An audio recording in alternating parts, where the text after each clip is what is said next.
At 3:30, we got Marshall, who went 10-3 last year. Traveling number 5, Georgia, who went 11-3. Georgia favored by 38.5 points on ESPN. Braylon Braxton went 124-206 last year for the Thundering Herd, threw for 1,624 yards, 19 touchdowns, 2 interceptions. A.J. Turner had 104 carries for 864 yards and 6 touchdowns. Christian Fitzpatrick had 34 catches for 576 yards and 6 touchdowns. Carson Beck went 290 of 448 for the Bulldogs.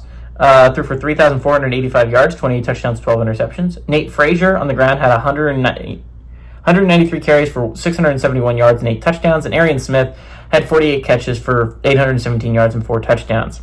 Georgia is 1-0 against Marshall all time. They played in 2004. It was honestly a pretty close game. It was very low scoring. It was 13-3 final score, and it was played at Georgia. This game will also be played at Georgia.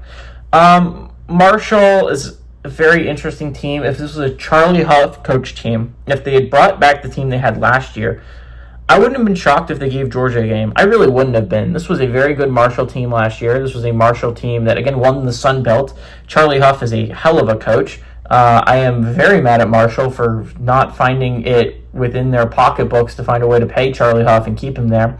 They lose all their best players because Charlie Huff leaves and he brought them with him.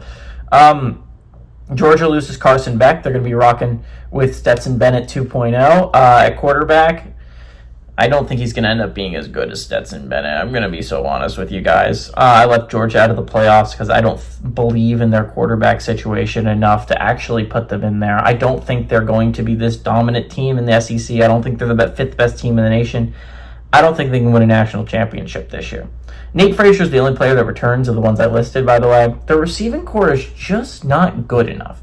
And I couldn't have been able to place why. I think Ladd McConkey and Brock Bowers leaving is big, and they have not been able to really get someone at either of those positions that are like half the players that Ladd McConkey and Brock Bowers were. Carson Beck wasn't awful. He wasn't good. I think he's the most overrated quarterback in college football. We're going to talk about him later when we're talking about Miami and Notre Dame game on Sunday. But Georgia's just not a great football team, and I'm going to stick with that opinion. I don't think this is an awesome football team. I think the Bulldogs are going to be a team that goes about 9-3, 8-4 this year. I think they're going to lose to Texas. I think they're going to lose to Alabama. I think they're going to lose to Florida, at the very least.